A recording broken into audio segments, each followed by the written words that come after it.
கடினமாக இருந்தாலும் ஈஸ்டர் தாக்குதலில் பாதிக்கப்பட்டோருக்கு நீதி நிச்சயம் அனுர உறுதி. கொழும்பில் இன்றிரவு துப்பாக்கிச்சூடு. மஹிந்த சந்திரிகாவின் இனவெறியாட்டத்தின் பின்னணியில் ஜேவிபி அம்பலமான உண்மைகள். செம்மணி மனித புதைகுழி இதுவரை மீட்கப்பட்ட எலும்புக்கூடுகள். கூலிக்கு கொலை செய்யும் முன்னாள் ராணுவ வீரர் வெளியான அதிர்ச்சி தகவல்கள். விமல் வீரவன்சவிற்கு வலை விரித்த சிஐடி. தனியார் காணியில் விகாரை அமைக்கும் முயற்சி, வீதிக்கு இறங்கிய பொதுமக்கள்.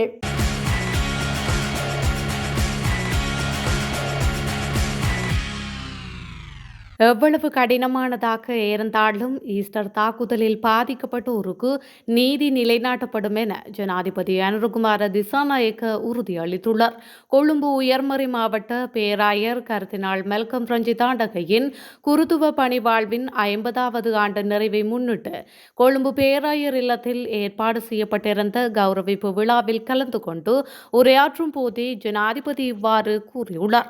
அங்கு அவர் தொடர்ந்து உரையாற்றுகையில், நாம் சந்திக்கின்ற ஒவ்வொரு சந்தர்ப்பங்களிலும் கர்தினால் எவ்வளவு மனவேதனையுடன் இருக்கின்றார் என்பதை நான் அறிவேன். பாதிக்கப்பட்ட மக்களுக்கு நீதியை பெற்றுக் கொடுக்க வேண்டும் என்ற எதிர்பார்ப்பு அவரது மனதில் கலந்துள்ளது. சந்திக்கும் அனைத்து சந்தர்ப்பங்களிலும் பாதிக்கப்பட்ட தரப்பினருக்கு நீதியை பெற்றுக் கொடுக்கும் வகையில் விடயங்களை விசாரிப்பார். அது சில சந்தர்ப்பங்களில் அமைதியான தொனியில் இருக்கும், சில சந்தர்ப்பங்களில் குழப்பத்துடன் இருக்கும், இன்னும் ஒரு சந்தர்ப்பத்தில் அழுத்தம் விடுக்கும் வகையில் இருக்கும். ஆனால் அவருக்கு தனிப்பட்ட இந்த தேவையும் இல்லை என்பதை நாம் அறிவோம். உயிர்த்த ஞாயிறு தின தாக்குதலின் போது பாதிக்கப்பட்ட மக்களுக்கு நீதியை பெற்றுக் கொடுக்க வேண்டிய எண்ணமே எமக்கு உள்ளது. அது தொடர்பான விசாரணைகளை கால ஓட்டத்தில் மூடி மறைக்க இடமளிக்காது நீதியை பெற்றுக் கொடுக்க தேவையான அனைத்து முயற்சிகளையும் நான் எடுப்பேன் என்பதை கர்தினால் முன்னிலையில் உறுதியாக கூறிக்கொள்கின்றேன். அது இலகுவான விடயமல்ல. சில சந்தர்ப்பங்களில் அரசு சார் அதிகாரிகளிடமே விசாரணைகளை மேற்கொள்கின்றது. தற்போது அரசு அதிகாரிகளிடம் விசாரணை முன்னெடுக்கும் பலவீனமான நிலையை எதிர்நோக்கியுள்ளது. இதுவே எமது நெருக்கடி நிலைமை. எனினும் நிச்சயம் நீதி வழங்கப்பட வேண்டும். நாம் அதனை செய்வோம் என அவர் மேலும் தெரிவித்துள்ளார். மஹிந்த ராஜபக்ஷவையும் சந்திரிகாவையும் தூண்டிவிட்டு இனவெறியாட்டத்தையும் கொலை வெறியாட்டத்தையும் நடாத்தி முடித்தவர்களே இந்த பிமல் ரத்நாயக மற்றும் அனுர உள்ளிட்ட ஜேவிபியினர் தான் என்று சட்டத்தரணி சுகாஸ் கனகரத்னம் தெரிவித்துள்ளார். ஊடகம் ஒன்றிற்கு வழங்கிய பிரத்யேக நேர்காணலில் அவர் இவ்வாறு குறிப்பிட்டுள்ளார். தொடர்ந்தும் கருத்து தெரிவித்த அவர், ஜேவிபி என்பிபி அரசாங்கத்தினர் ஒன்றும் புனிதர்கள் அல்ல. இவர்களும் கடந்த ஆட்சியாளர்களான மஹிந்த, ரணில், சந்திரிகா போன்றவர்களின் பங்காளிகளாக இருந்தவர்களே. எனவே அவர்கள் அதற்கு பொறுப்பு கூற வேண்டும். இவர்கள் தற்பொழுது இந்த விடயத்தை பற்றி பேசுவது ஆடு நினைக்கின்றது என்று ஓநாய்கள் அழுவது போல உள்ளது. நாங்களே தமிழர்களை கொன்றுவிட்டு தற்பொழுது ஒன்றும் தெரியாதவர்கள் போல் பேசுகின்றார்கள் என்று அவர் மேலும் தெரிவித்துள்ளார்.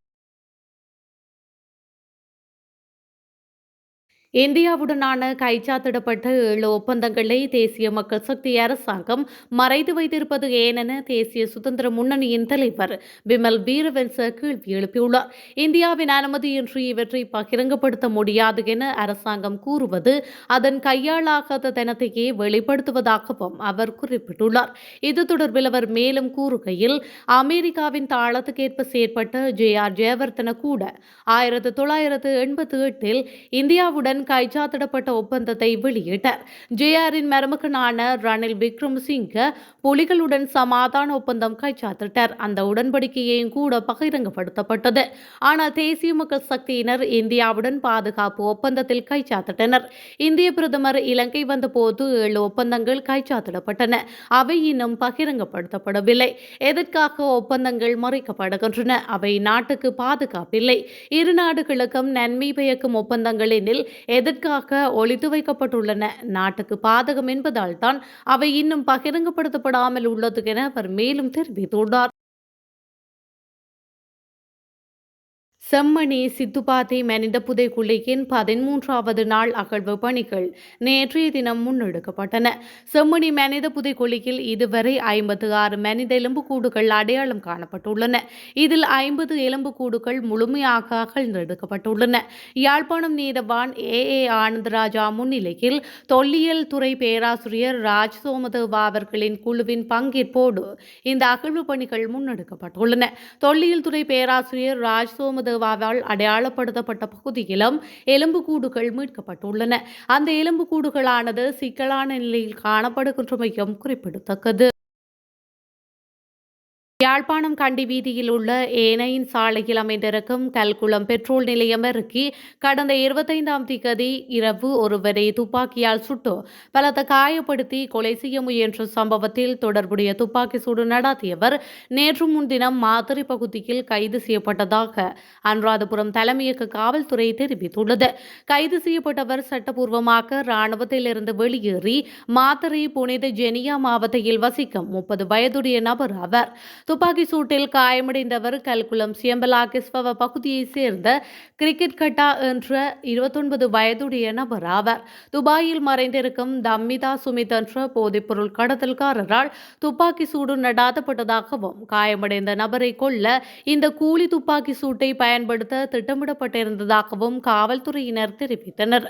துப்பாக்கி சூட்டில் படுகாயமடைந்த நபர் தம்மிட்டி சுத்தா என்ற நபரின் எஷிகேஸ் அமைப்பின் கீழ் ஹெரோயின் போதைப்பொருளை வைத்திருந்த நபர் ஆவார். மேலும் சில நாட்களுக்கு முன்பு 600 கிராம் ஹெரோயினுடன் ஒருவரை காவல்துறையினர் கைது செய்த சம்பவம் தொடர்பாக ஏற்பட்ட தகராறின் விளைவாகவே இந்த துப்பாக்கி சூடு நடாத்தப்பட்டிருக்கலாம் என்று சந்தேகிக்கப்படுவதாகவும் காவல்துறையினர் தெரிவித்துள்ளனர். குற்றப்புலனாய்வு திணைக்களம் தேசிய சுதந்திர முன்னணியின் தலைவரும் முன்னாள் அமைச்சருமான விமல் வீரவன்சவுக்கு அழைப்பாணை விடுத்துள்ளது. அதன்போது இன்றைய தினம் காலை 9 மணிக்கு அதன் சிறப்பு புலனாய்வு பிரிவு 4 முன்னிலையாகுமாறு அறிவிக்கப்பட்டுள்ளது.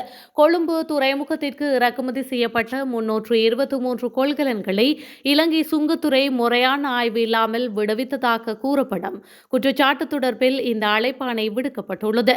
இதன்படி ஜனவரி 29, 2025 அன்று நடைபெற்ற ஊடக சந்திப்பில் இந்த விடயம் தொடர்பாக விமல் வீரவன்ச தெரிவித்த கருத்துக்களின் அடிப்படையில் வாக்குமூலம் அளிக்கவே அழைப்பு விடுக்கப்பட்டுள்ளதாக குற்றப்புலனாய்வு திணைக்களம் தெரிவித்துள்ளது.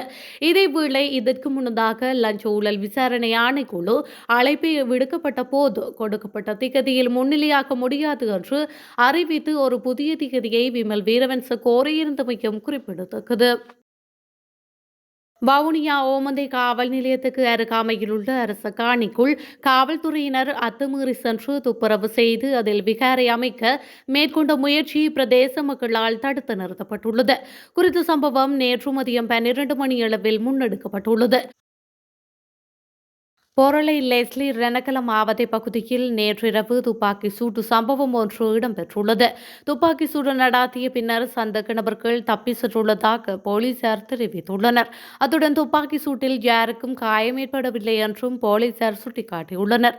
இந்த நிலையில் சம்பவம் தொடர்பில் அப்பகுதி போலீஸ் அதிகாரிகள் விசாரணைகளை முன்னெடுத்து வருகின்றமை குறிப்பிடத்தக்கது.